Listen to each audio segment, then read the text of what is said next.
troisième et dernière partie de Frontal, votre rendez-vous politique dont le numéro de ce jour est consacré à notre rapport au travail, à la productivité et à l'efficacité au travail. Et professeur David Asiba Johnson, vous aviez la parole quand on marquait la coup de pause, et je vous la redonne pour que vous poursuiviez votre réflexion.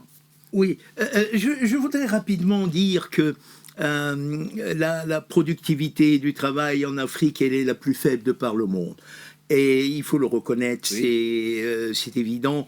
Mais les causes, il y a d'abord aussi la formation des hommes par rapport aux technologies, le choix des technologies, il y a plusieurs problèmes, etc. Mais ce qui importe le plus, c'est de poser le problème et de procéder à une analyse réelle, parce que ces analyses-là n'ont pas été menées.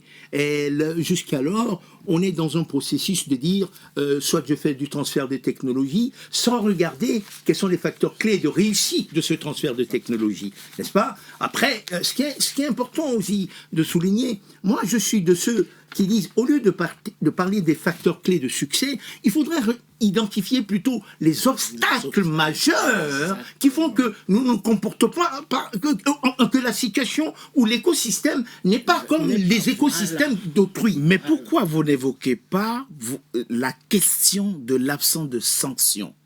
Pourquoi vous voulez que je sois motivé, rigoureux au travail, quand au-dessus de moi, mon responsable hiérarchique fait autant ou fait pire que moi et qu'il n'y a pas de sanctions? J'ai parlé du fonctionnaire qui, à 15 heures, est encore au bar. Attendez, mais il n'y a pas de sanctions. Non, mais ne croyez pas qu'il n'y ait pas de sanctions. Ah ben si, il n'y en a pas. Bon, ça, ok, sûr. Très bien, vous l'avez dit. Bon, vous l'avez dit. Bon, on va essayer d'aller vite. Ce qui est assez important, il y a une sanction là, au niveau de Dangote. Il a viré 1000 personnes, il a pris 2000 personnes. Voilà. Mais alors que ce n'est pas forcément la bonne attitude qu'il aurait pu avoir, il faut le savoir. Parce que sur 2000 personnes, 2000 Indiens, on peut regarder quel est le coût, etc. Et regarder s'il n'y avait pas une autre façon de procéder. Non, cher collègue, je suis sûr qu'il a analysé les facteurs dont vous posez sur la table. Ah bon, d'accord. Il n'a pas agi sur un coup de tête. Il n'a pas agi sur un coup de tête. Vous avez dit tout à l'heure là qu'il a quand même perdu 45 milliards. C'est vrai. Oui. Mais oui. Moi, je pense qu'on aurait pu mieux faire. Oui. Je ne crois pas que ce soit la solution optimale. La solution optimale, ce que je voulais dire là-dedans, vous savez, pour qu'il y ait une démarche inconnue de 45 milliards, il faut toute une chaîne. Hein.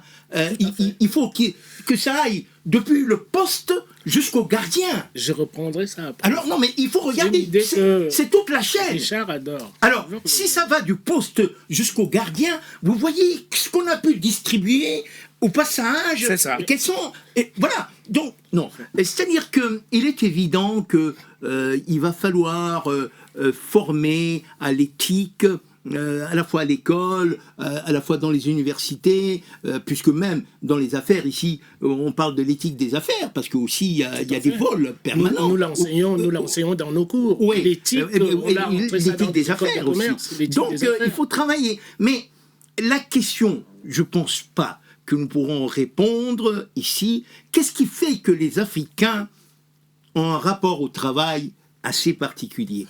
Moi, j'ai avancé. Il y a la dimension que mon collègue a avancée, qui était la dimension anthropologique, ne pas négliger, mais j'ai avancé que l'esclavagisme, le colonialisme a laissé des strates et sa rémanence, si bien qu'on se dit que non, quoi. C'est-à-dire, on n'a pas une joie de faire cela. Et si c'est accompagné, effectivement, des salaires qui ne soient pas à la hauteur, ça ne fait que exponentialiser le vol, la baisse de productivité. On va avancer dans cette émission. Votre propos est très clair. Jean-Marie Bitomo. Prenons cet exemple qu'on peut retrouver dans pratiquement tous les pays du continent, dans des villages du continent. Les habitants d'un village interpellent un député de la région qui passe par là et lui demandent pourquoi l'État ne nous construit pas une école. Nous avons besoin d'une école dans ce village. Ne serait-ce qu'une salle pour éduquer nos enfants, etc. Le député prend acte et promet effectivement revenir une autre fois et voir comment concrétiser l'idée. Puis il y a quelqu'un, il se dit pasteur avec une Bible, il vient là et il a dit, mais il faut construire une église. Parce que si vous ne construisez pas l'église, vous n'aurez pas la bénédiction de Dieu, etc. Tout le monde s'est mis au travail. Au bout de quelques jours, il y a une jolie église au milieu du village. Comment? Bon, non, Richard, est-ce que ça ne vient pas vous parliez de la colonisation, de la question de l'État, du rapport que nous avons à l'État? On se dépossède de nos capacités alors qu'on est capable de faire. La problématique que vous posez, elle est très très importante. Oui. Sociétalement parlant, c'est pour ça que j'ai voulu que nous restions dans cette partie-là comme mon collègue, c'est-à-dire qui est très très important. Oui, c'est ça. Vous savez, l'Africain a toujours raisonné par rapport à son environnement immédiat. D'accord? Par rapport à son environnement immédiat, quand vous parlez du pasteur, ça veut dire que vous nous prenez maintenant la dimension anthropologique qui nous a amené une anthropologie qui est externe à nos... C'est ça. D'accord? Donc, quand vous me dites ça, qu'est-ce qui se passe? Il se passe la chose suivante, c'est que n'oubliez pas la dimension dont j'ai parlé tout à l'heure. Mon collègue a bien compris ça. C'est lui d'ailleurs même qui m'a poussé à aller vers ce sens-là. C'est-à-dire que c'est très, très, très difficile à expliquer aux gens la dimension anthropologique dont je parle là. Donc, qu'est-ce qui se passe? Il se passe la chose suivante, c'est qu'on a promis aux gens que vous avez quelqu'un d'autre qui viendra à votre place venir solutionner vos problèmes qui sont solutionnables par la valeur fondamentale travail qui est la valeur essentielle de la société africaine. Et ce quelqu'un s'appelle l'État. Voilà. Quand l'État, si vous voulez, laisse... Moi, je vois une chose. Nous sommes en France, nous le savons tous. Comment est-ce que s'est construite la République française? D'accord? L'État, c'est-à-dire en but, si vous voulez, à ces revendications-là, qui étaient des revendications qui faisaient en sorte que on se posait la question de savoir, mais l'individu, le citoyen français, qui est-il? Donc l'État a dit à un certain moment, bon, ok, puisque c'était l'Église qui dirigeait tout, vous le savez aussi bien que moi, l'Église qui dirigeait tout. Donc à un certain moment, on se dit que non, il faut que l'État se sépare de l'Église. 1905. Voilà, c'est à partir de là, vous savez pourquoi cette décision-là arrive, Richard? Elle arrive tout simplement pourquoi? Parce que la productivité du travail dont il a parlé tout à l'heure n'était pas celle qui était escomptée par les entreprises. Parce que l'individu était encore, si vous voulez, dans ce camisole-là religieuse qui faisait en sorte que il est beaucoup plus préoccupé d'entendre que vous aurez un sauveur, un messie qui viendra, comment dirais-je, résoudre toutes ces problématiques en mettant de côté, comme je l'ai dit tout à l'heure, la valeur centrale de la société africaine qui est la valeur travail. Je ne dis pas la valeur du travail, je dis bien valeur travail en tant qu'économie. D'accord? Donc cette valeur travail-là étant fondamentale, dès qu'on amène le néocolonialisme dont mon collègue parlait là tout à l'heure, il a fallu des siècles, c'est-à-dire pour qu'on pénètre nos sociétés. Et il ne faut pas oublier une chose, c'est que cette pénétration-là s'est faite par la force, par la violence, une violence inouïe. Oui. Ouais.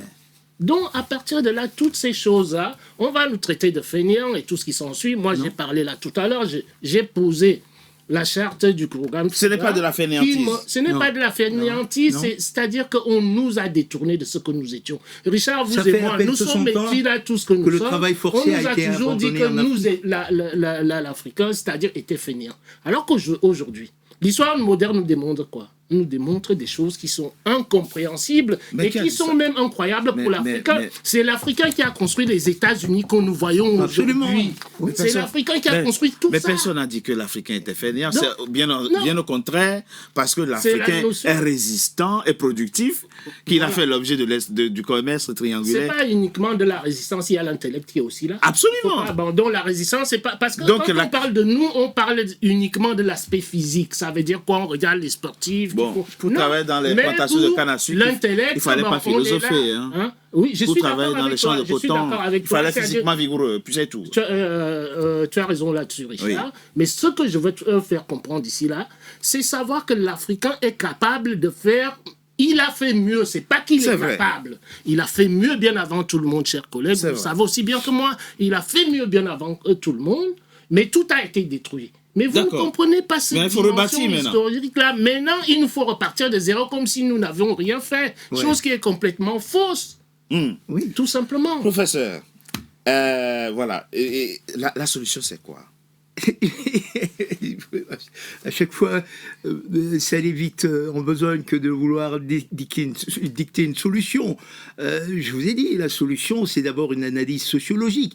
L'analyse sociologique, elle commence par une rétrospective Vous historique. l'avez faite, hein? Ouais, on est d'accord pour identifier des variables qui Voilà. ont un impact les plus importants sur nos comportements d'aujourd'hui, n'est-ce pas? Et à partir du moment où ce travail a été fait, il en résulterait une feuille de route sur le modus operandi du comportement de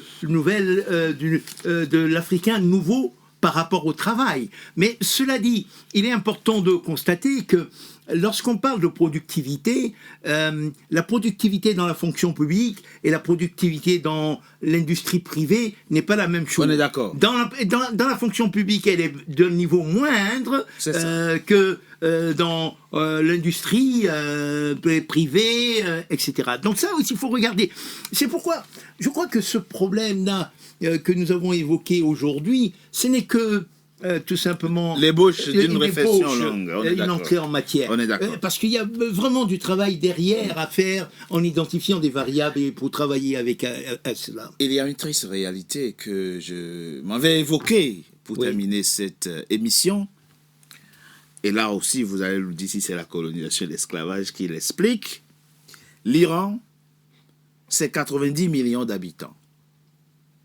L'Iran, c'est 230 000 ingénieurs chaque année. Oui, L'Afrique, c'est 1,5 milliard d'habitants. oui. L'Afrique, c'est entre 200 000 et 400 000 Oui, mais ingénieurs chaque année. Vous me permettez Ça, de dire un mot. c'est la colonisation. Vas-y. Vous me permettez de dire un mot. Vous qui êtes formateur, qui avez formé Non, des mais ingénieurs. on peut le faire. Ça, c'est un problème qui n'est pas trop difficile à résoudre. Oui. Et ce n'est pas difficile à résoudre. D'autant plus qu'aujourd'hui, nous avons suffisamment de recul par rapport à ce que fait la Chine, Bien ce que sûr. fait l'Iran en sortant de 230 000, parce qu'il y a les États-Unis. Et l'Iran sort beaucoup plus d'ingénieurs que la France. Oui, bien Attends, sûr. Il faut le savoir. Oui. C'est 2 fois. Oui, hein. oui. Et 2 fois Mais- le nombre mais- d'ingénieurs Mais français. de là, a voilà, fait plus et que etc. tout un continent, Bon, voilà. 1,5 milliard. Voilà. Mais non, et ce problème-là, même au niveau des États-Unis, c'était un problème pour dire qu'on constatait qu'il y avait l'abandon par rapport aux sciences. Ils ont considéré qu'il y a ce qu'on appelle le STEAM. STEAM, c'est quoi? En fait, science, S comme science, S comme science, T comme T comme technologie, technologie. E comme engineering, M comme mathématiques. D'accord. Alors, et ça consiste à former fondamentalement au STEAM. Et à partir, quand on forme sur les bases fondamentales, on peut justement essayer maintenant de dire, je vais former des ingénieurs en aéronautique, des Bien sûr. ingénieurs en calcul de structure, etc., etc.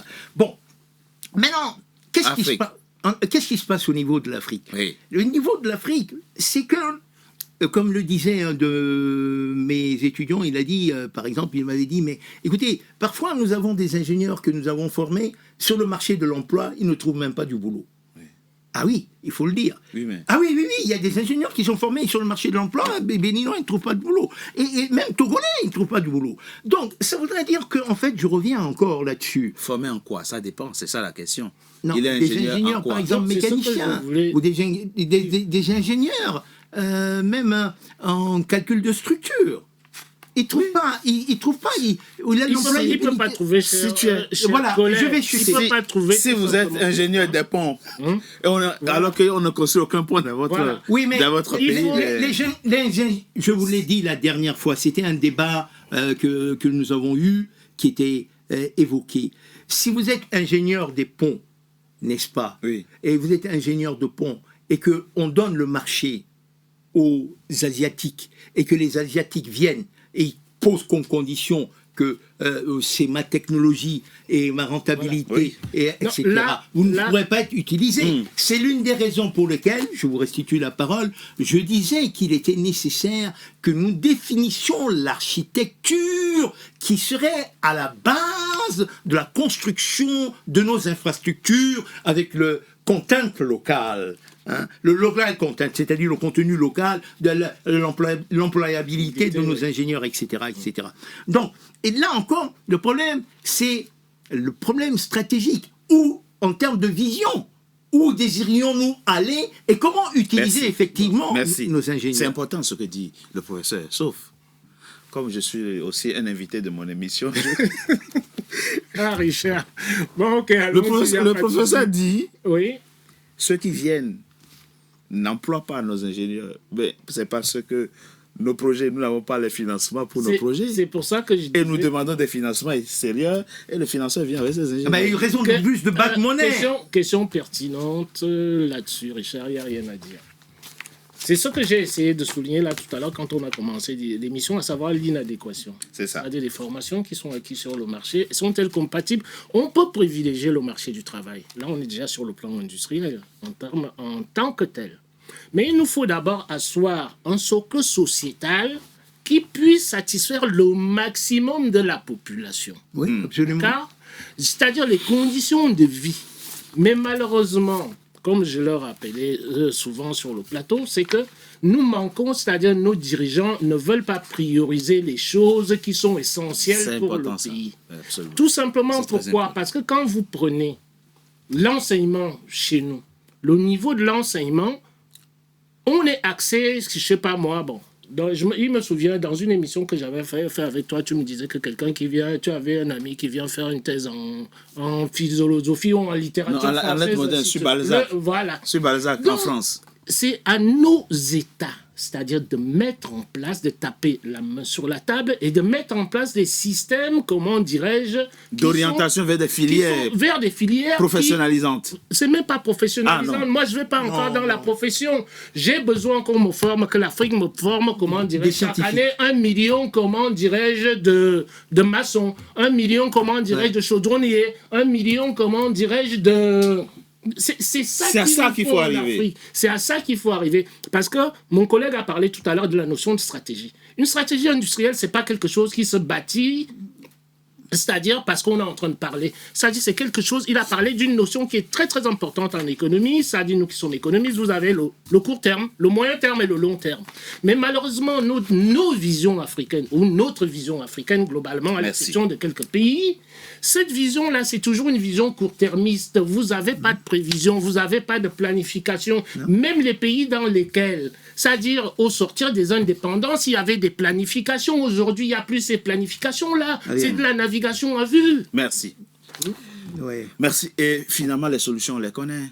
On les connaît, les connaît, mais c'est la stratégie, c'est la vision, c'est la vision qui va aboutir à une politique industrielle qui permettra en fait effectivement de pouvoir résoudre le problème de l'emploi et du chômage et d'enraciner dans nos pays ces enfants qui meurent dans la Méditerranée et de permettre effectivement de réduire le niveau de l'importation et de consommer local. Et consommer local. Ouais, de consommer ça local.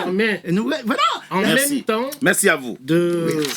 D'alléger nos balances commerciales qui sont absolument. David Asiba Johnson, professeur des universités, mathématicien, vous avez enseigné l'architecture des systèmes complexes. Oui. On en parlera au cours du autre. Et le management stratégique. Et le management stratégique, on en a besoin. Jean-Marie Bitomo, vous êtes enseignant, économiste, chef d'entreprise et bien évidemment éditorialiste. Comme toujours, merci. Merci beaucoup, Richard. D'avoir participé à cet échange. C'est la fin, mesdames et messieurs de Frontal, votre rendez-vous politique, que je vous remercie d'avoir été nombreux à suivre. Restez fidèles à nos programmes. À très bientôt pour un nouveau numéro de Frontal. Merci à vous. Merci.